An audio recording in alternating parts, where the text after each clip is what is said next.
बिस्मिल्लाहिर्रहमानिर्रहीम। तो इस वीडियो में हम मैटलैब का 2019 का पास पेपर सॉल्व करेंगे और इस वीडियो में हम शॉर्ट क्वेश्चन करेंगे और नेक्स्ट वीडियो में हम इसके लॉन्ग क्वेश्चंस करेंगे। तो सबसे पहला शॉर्ट क्वेश्चन देखते हैं। Give simple example to find zero index of values in an array. तो इस क्वेश्चन में और इससे प्रीवियस जो पास पेपर हमने सॉल्व किया उसमें भी इससे मिलता जुलता एक क्वेश्चन था। तो इसमें और उसमें डिफरेंस ये है कि इसमें हमने इंडेक्स बताना है, वो इंडेक्स जिस पॉइंट पे या जिस पोजीशन पे हमारे पास अरे में ज़ीरोस पड़े हुए हैं, जहाँ पे भी हमारे पास कोई भी अरे के अंदर ज़ीरो पड़ा हुआ है वो इंडेक्स नंबर हमने बताना है। जबकि इसकी प्रीवियस वीडियो में हमने नॉन ज़ीरो इंडेक्स से वैल्यूज़ फाइंड की थी कि आपके पास कोई भी इंडेक्स नंबर हो तो आप उससे अरे के अंदर पड़ी हुई वैल्यू बता सकते हैं कि ये आपके पास वैल्यू है। तो इसमें हमने ये बताना कि किस इंडेक्स नंबर पे हमारे पास अरे के अंदर ज़ीरो पड़ा हुआ है। तो इसको मैटलैब में देखते हैं।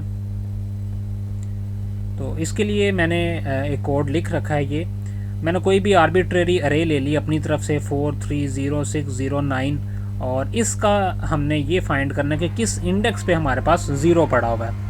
तो एक और मैंने इसी तरह से अरे ले ली मेरे पास 1,6, मतलब एक तो मेरे पास ये ए अरे हो गई, एक मैंने अरे ले ली बी।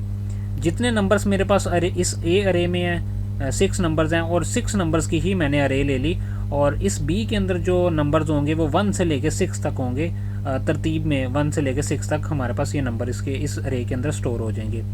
इसके बाद मैंने डिस्प्ले करवाया the index which have zeros are. इसके बाद मैंने एक कमांड यूज़ की है B find A equals to zero. तो बेसिकली ये कोड करेगा क्या, पहले इसको रन करके देखते हैं ये हमें आंसर क्या दे रहा है। तो जैसे ही मैंने इसको रन किया तो मैटलैब पे इसने मुझे शो कर दिया the index which have zeros are 3 and 5। तो 3 और 5 थर्ड नंबर पे मेरे पास एक ज़ीरो है और फिफ्थ प्लेस पे मेरे पास ज़ीरो है ए के अंदर। तो ये इसने इंडेक्स नंबर बताया हमें कि ए के अंदर एक तो थर्ड प्लेस पे और एक फिफ्थ प्लेस पे हमारे पास ज़ीरो पड़ा हुआ है। तो ये बेसिकली इसने हमें बताया। अब इसको देखते हैं कि ये किस तरह से इसने काम किया प्रोग्राम ने। ए मेरे पास जो यहाँ पे अरे है इसके अंदर हमने नंबर ऑफ़ ज़ीरोज़ फाइंड करने हैं, इसका इंडेक्स नंबर फाइंड करना है कि किस इंडेक्स नंबर पे हमारे पास ज़ीरो पड़ा हुआ है। मैंने एक और अरे ले ली 1 से 6, जितने नंबर ऑफ़ एलिमेंट ए में हैं उतने ही नंबर्स की मैंने एक अरे ले ली बी और इसके अंदर तरतीब में नंबर है मेरे पास 1 से लेकर 6 तक।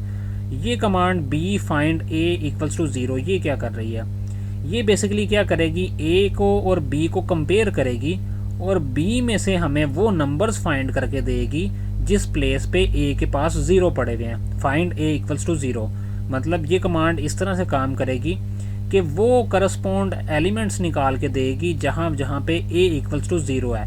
मतलब इसका बी का पहला एलिमेंट क्या होगा हमारे पास 1, बी का दूसरा एलिमेंट हमारे पास होगा 2 और बी का तीसरा एलिमेंट हमारे पास होगा 3। तो 3 के इक्वल यहाँ पे ए अरे के अंदर ज़ीरो पड़ा हुआ है, एक तो 3 आउटपुट पे शो करना चाहिए। फिर चौथा एलिमेंट बी के अंदर होगा हमारे पास 4 और फिफ्थ एलिमेंट हमारे पास जो बी के अंदर होगा वो 5 और 5 के करस्पॉन्ड मेरे पास ए के पास ज़ीरो पड़ा हुआ है। तो ये मुझे आउटपुट पे इसने शो करके दे दिया 3 and 5। तो ये हमारा शॉर्ट क्वेश्चन था पहला कि हमने इंडेक्स नंबर बताने थे कि जिस इंडेक्स नंबर पे हमारे पास किसी भी अरे में ज़ीरो पड़े हुए हैं। तो इसके बाद नेक्स्ट हम देखते हैं नेक्स्ट शॉर्ट क्वेश्चन हमारे पास क्या है। इसमें हमने सिंटैक्स बताने हैं जी इनपुट, डी सॉल्व, जी टेक्स्ट और इनपुट। इसमें डी सॉल्व इसका तो सिंटैक्स हमने पहले देख लिया और जी टेक्स्ट का जो सिंटैक्स है वो भी हमने पहले देख लिया 2014 के पास पेपर में। और इनपुट की कमांड हम काफ़ी बार यूज़ कर चुके हैं। जी इनपुट क्या है पहले इसको देखते हैं कि ये जी इनपुट हमारे पास क्या है। तो जब भी आप मैटलैब के अंदर जी इनपुट कमांड यूज़ करेंगे तो इसका मतलब क्या होगा। बेसिकली अगर आपके पास कोई ग्राफ है और उस ग्राफ में से आप कोई पॉइंट्स लेना चाहते हैं, मिसाल के तौर पे हमारे पास एक 2 डायमेंशनल ग्राफ है। जैसे ये मैं स्क्रीन अगर बोलूँ कि ये एक स्क्रीन मेरे पास 2 डायमेंशनल स्क्रीन है और इसके ऊपर मेरे पास कोई भी कर्व पड़ा हुआ है, तो उस कर्व के ऊपर मैं कोई खास लोकेशन का पॉइंट फाइंड करना चाहता हूँ कि इस पॉइंट पे इसके कोऑर्डिनेट्स क्या हैं। तो मैं ये कमांड यूज़ करके उस पॉइंट के कोऑर्डिनेट्स निकाल सकता हूँ। इसको यूज़ कैसे करते हैं, इसको यूज़ पहले करते हैं और फिर देखते हैं कि ये किस तरह से काम करती है। तो मैं यहाँ पे लिख रहा हूँ x, y और इक्वल्स टू जी इनपुट। तो ये मैंने लिखा जी इनपुट, यहाँ पे मैं लिख रहा हूँ 5 और इसको अगर मैं एंटर प्रेस करूँगा तो मेरे सामने एक ग्राफ आ जाएगा। ये मेरे पास ग्राफ आ गया। अब इस ग्राफ में आप देखेंगे कि इस ग्राफ में मैं जहाँ पे भी अपनी मर्ज़ी से चाहूँ इसको मूव कर सकता हूँ। इस कर्सर को मैं यहाँ पे एक बार क्लिक किया मेरे सामने तो ये ग्राफ मेरे पास इसकी कोऑर्डिनेट्स भी शो हो गए। अब मैं यहाँ पे कुछ पॉइंट्स के ऊपर मैं क्लिक कर रहा हूँ। एक मेरे पास है 0.1 0.1, यहाँ पे मैंने क्लिक किया। फिर एक मैं क्लिक कर रहा हूँ 0.2 और 0.2 के करस्पॉन्ड एक्स और वाई की डायरेक्शन में। और यहाँ पे भी मैंने एक और पॉइंट ले लिया 0.3 0.3 और फिर 0.4 और 0.4। तो मैंने ये 5 बार क्लिक किया इस ग्राफ के ऊपर, और इस पांचों बार जहाँ जिस जिस पॉइंट पे मैंने क्लिक किया उसने वो कोऑर्डिनेट सेव कर दिए एक्स और वाई के अंदर। तो ये जो कमांड है जी इनपुट की कमांड ये करती है कि ग्राफ के अंदर आप कहीं पे भी फिर क्लिक करते हैं तो उस पॉइंट का जो कोऑर्डिनेट है वो आपके पास सेव हो जाता है, जो भी आपने यहाँ पे लिखा हो एक्स वाई। ज़ाहिर बात है 2 डायमेंशनल ग्राफ है तो वहाँ पे एक पॉइंट के दो जो है आपके पास वैल्यूज़ होंगी, एक एक्स वैल्यू और एक वाई वैल्यू। तो अगर आप ये ग्राफ देखें तो इसकी ये वैल्यू होगी, ये एक्स वैल्यू होगी, ये वाई वैल्यू होगी। तो अब यहाँ पे ग्राफ में कहीं पे भी मैं कोई पॉइंट लूँगा तो एक उसकी एक्स वैल्यू होगी, एक वाई वैल्यू होगी, और वो पॉइंट जो जहाँ पे मैं क्लिक करूँगा वो एक एक्स के अंदर स्टोर हो जाएगी और एक वाई के अंदर स्टोर हो जाएगी। तो मैंने 5 लिखा था तो इसने 5 वैल्यूज़ ली। तो अगर मैं 2 लिखूँगा तो 2 वैल्यूज़ लेगा, 3 लिखूँगा तो 3 वैल्यूज़ लेगा। तो ये बेसिकली इस कमांड का मतलब है। इसका सिंटैक्स इसी तरह से लिखा जाता है X Y equals to G input, और यहाँ पे नंबर ऑफ पॉइंट्स जितने भी पॉइंट्स आपने लेने हैं वो यहाँ पे लिखे जाते हैं, और एग्जांपल कोई भी आप लिख सकते हैं। तो ये हमारे पास इसका सिंटैक्स हो गया।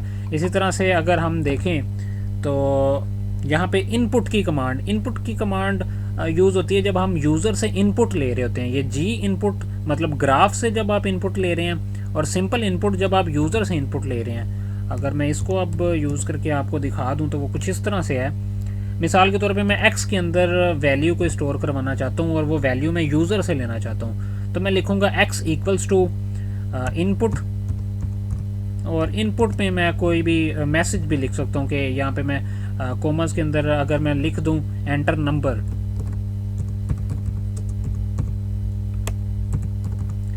तो इस तरह से मैं लिख के अगर इसको एंटर प्रेस करूँगा तो देखेंगे आप नीचे आ जाएगा एंटर नंबर, और यहाँ पे मैं कुछ भी प्रेस करूँगा 5 और वो स्टोर हो गया एक्स के अंदर। तो यूज़र से इनपुट लेने के लिए हम यूज़ करते हैं इनपुट कमांड, और जब ग्राफ से इनपुट लेनी हो तो हम यूज़ करते हैं जी इनपुट। तो ये हमारे पास इन चारों के सिंटैक्स और एग्जांपल्स अब आप इजीली लिख सकते हैं। आगे नेक्स्ट हमारे पास है to generate and plot 20x20 matrix of numbers. 20x20 का हमने मैट्रिक्स प्लॉट करना है, जो है फाइंड करना है। तो इसके लिए आप सिंपली यूज़ कर सकते हैं कोई भी रैंडम नंबर की कमांड RAND रैंड, और फिर 20, अगर आप लिखेंगे तो इसको सिंपल आप जब एंटर प्रेस करेंगे तो ये 20x20 का मैट्रिक्स आपको मैटलैब ऑटोमेटिकली बना के दे देगा।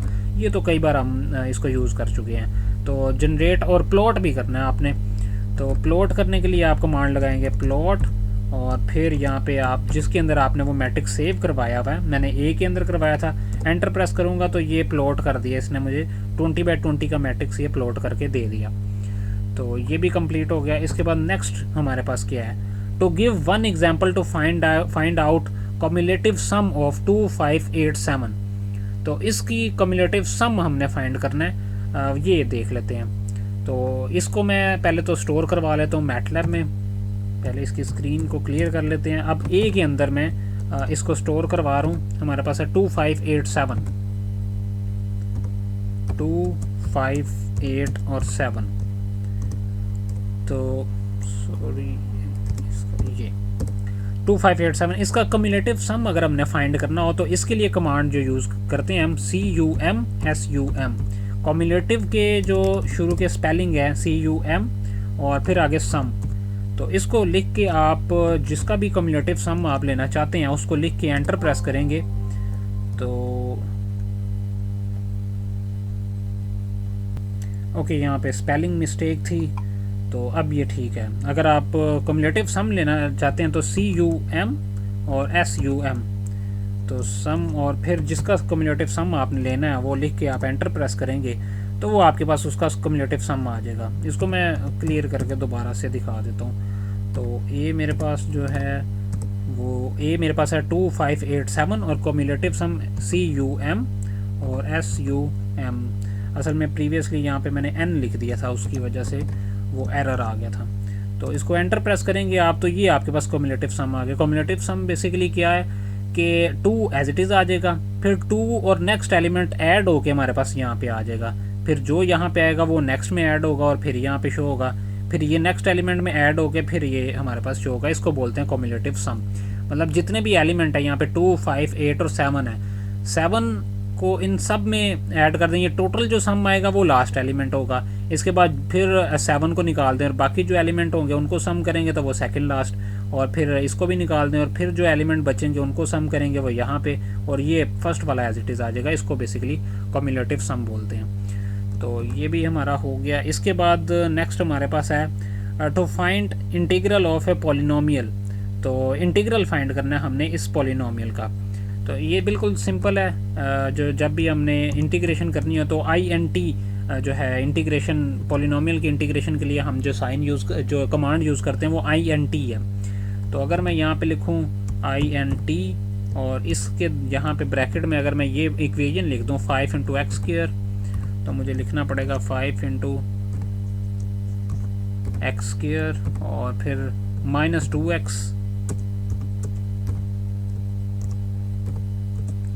और लास्ट पे हमारे पास है 20।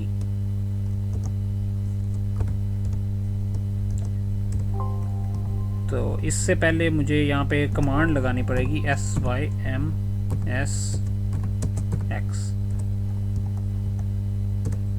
तो ये अब इसने मुझे इंटीग्रेशन करके दे दी। तो इससे पहले इसने इसको कंसिडर नहीं किया कि इसमें वेरिएबल कौन सा है और वो कोई अरे है या उसके जो है किस टाइप का वो वेरिएबल है, इसलिए उसने यहाँ पे मुझे जो है एरर दे दिया। तो यहाँ पे मैंने अब इसको ऊपर डिक्लेयर कर दिया कि x मेरे पास एक वेरिएबल है, कोई अरे नहीं है ये हमारे पास। तो इसलिए जो है इसने फिर अब मुझे इंटीग्रेशन करके दे दी। इंटीग्रेशन में हम वही करते हैं, पावर को ऐड किया और उसी से डिवाइड कर दिया। तो ये मेरे पास पावर ऐड होके x³ हो गया और 3 से ही डिवाइड हो गया। यहाँ पे भी इसको पावर को ऐड किया, ऊपर ऐड किया, तो मेरे पास क्या आ गया x² और डिवाइड करेंगे तो 2 से कट जाएगा, तो ये -x² आ गया और 20 के साथ x आ गया। तो ये इंटीग्रेशन हमने उस पॉलिनोमियल की कर ली, इस पॉलिनोमियल की। इसके बाद लास्ट सेकंड लास्ट हमारे पास to calculate the root of a polynomial. Polynomial के रूट हमने फाइंड करने हैं। तो यहाँ पे मेरे पास एक पॉलिनोमियल यही है, अगर मैं इसी के रूट फाइंड करना चाहूँ तो वो किस तरह से मैं कर सकता हूँ। रूट के लिए हम कमांड यूज़ करते हैं आमतौर पर रूट्स। तो सबसे पहले तो मैं क्या करूँगा, इस पॉलिनोमियल के जो मेरे पास ये जो इसके कोफिशिएंट्स हैं वो उसको मैं एक अरे के अंदर सेव कर लूँगा। तो अरे के अंदर मैं क्या लिखूँगा 5, -2 और 20।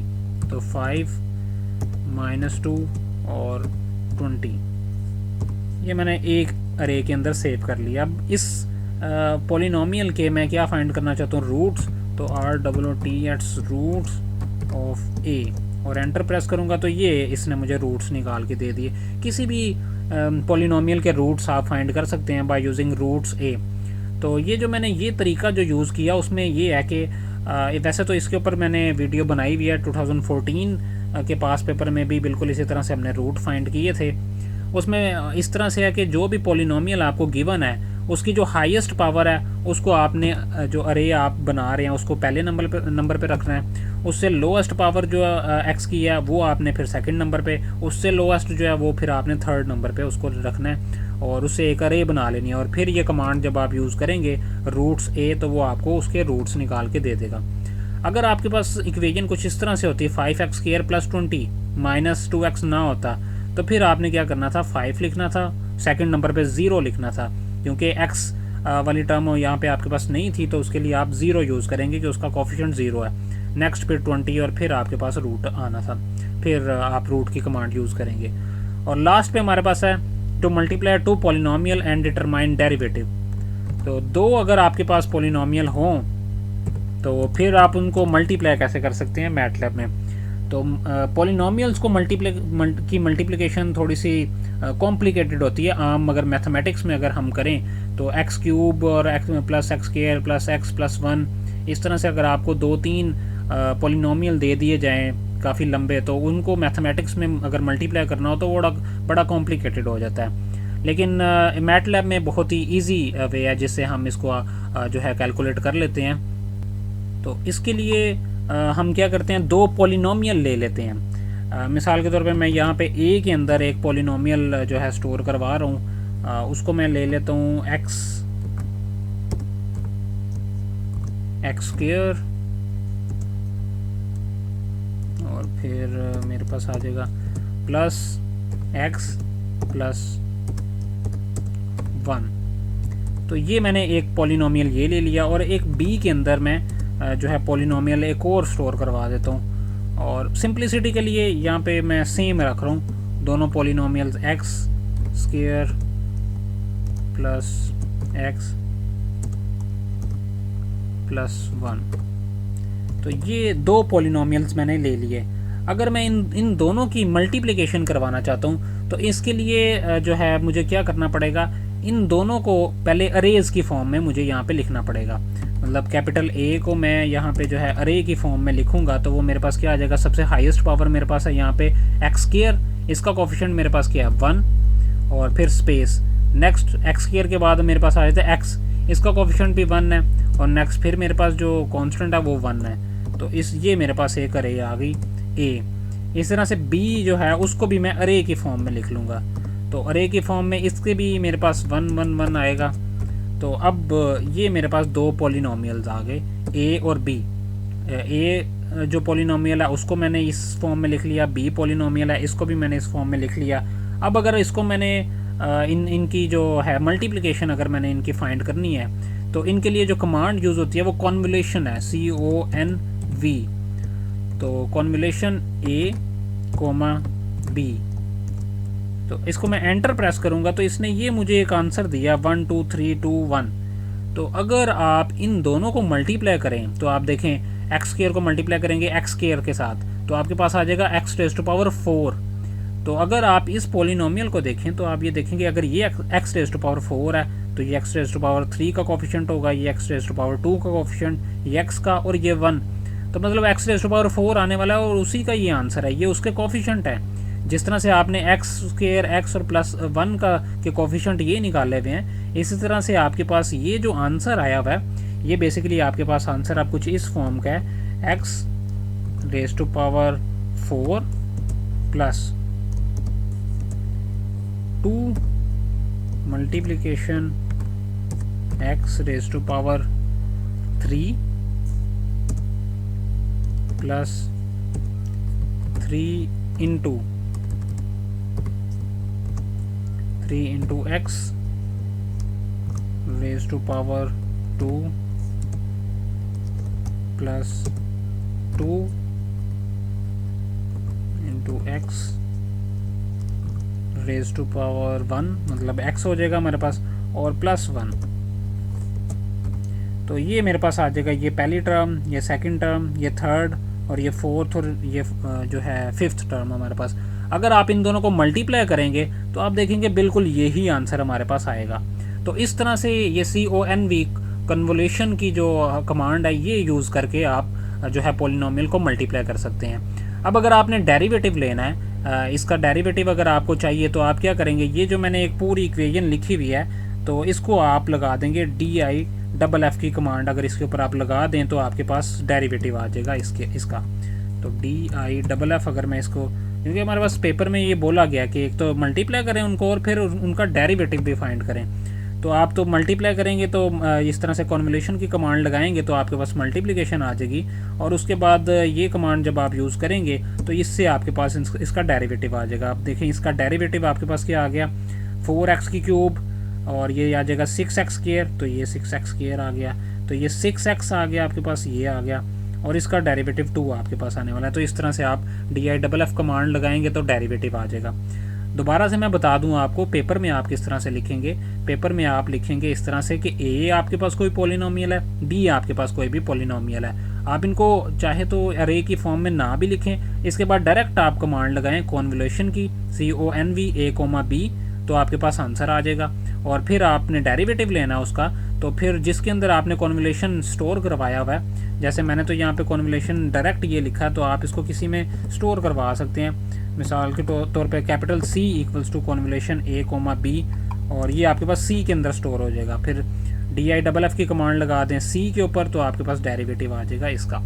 तो इस तरह से आप जो है इसके शॉर्ट क्वेश्चंस को सॉल्व कर सकते हैं, और इसका जो है सॉल्यूशन आप बिल्कुल इसी तरह से लिख सकते हैं जिस तरह से मैंने मैटलैब पे बताया। तो इंशाल्लाह नेक्स्ट वीडियो में हम इसके लॉन्ग क्वेश्चंस देखेंगे और उसको हम सॉल्व करेंगे इंशाल्लाह।